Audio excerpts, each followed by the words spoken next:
I want to make some body oil, the healthy style. Alright, so this is what we're working with. Coconut oil. I got some fractionated that's liquid. I also made some with unfractionated or non-fractionated coconut oil, the organic stuff, and it actually turned out pretty good. So it is staying liquefied below 76 degrees, so I'm thinking it's mixing, but it does kind of solidify if you were to refrigerate it or something. So, but it's working, and that's the healthiest option, is the organic non-fractionated. This has to go through a process, so it's not quite as organic, but it also is way better than anything you're going to find in a store, right? And that's what we're going for, is just as few chemicals as possible, or as zero if we can. So I'm going to use some jojoba oil. We're doing about 35% on the coconut, 35% on the castor oil, about 25% jojoba, and then about 5% between the vitamin E oil, about 2% vitamin E oil, 3% essential oils. And that's it. So I'm just going to pour some in here. We're just going to mix it up real fast. I'll show you how easy this is. And then we've also got some jars back here. Glass is always best, especially if you're using castor oil. Castor oil can pull toxins out of the plastic. So glass, and preferably the dark amber glass. So that's what you store castor oil in. However, it's more expensive. So you can get just regular glass jars for, you know, a couple dollars, $3 to $6, depending on the size and style you want. I'm liking this style for me. This is the bigger jar. This one's like 11.5 ounces, I believe, something like that. But that's the one I'm using for myself.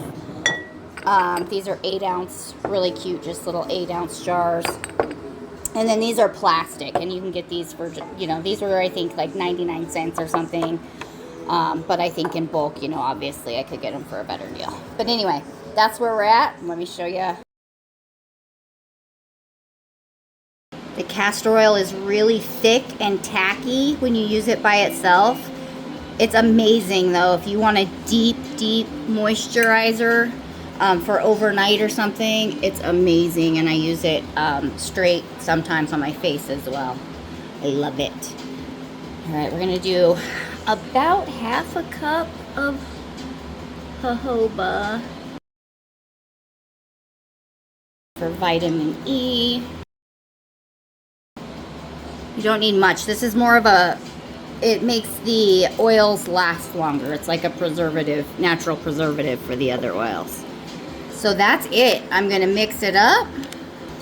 And then as I jar them, I'll add the essential oils individually so that I can do the different blends as needed. I just did a really good blend, though, with cedar, patchouli, lavender, sweet orange, and frankincense. And you can, if you wanted a little bit more woodsy, you use more of the cedar and the frankincense and the patchouli, and then more with the lavender and the sweet orange if you want it more floral. But that's it, guys. That's how easy it is. So just pouring it in the jars now, making up a couple blends for my fam and some friends, and that's it. So let me know if you guys make it and how you love it, because I've been using this for the last few days and it goes on really soft and silky, and then it even has a little bit of a shimmer to it. So I am loving it, and then being able to make it with the essential oils the way that I want it has been fantastic. Just divine. So let me know if you guys love it, because I did, and send in love. Have a good day.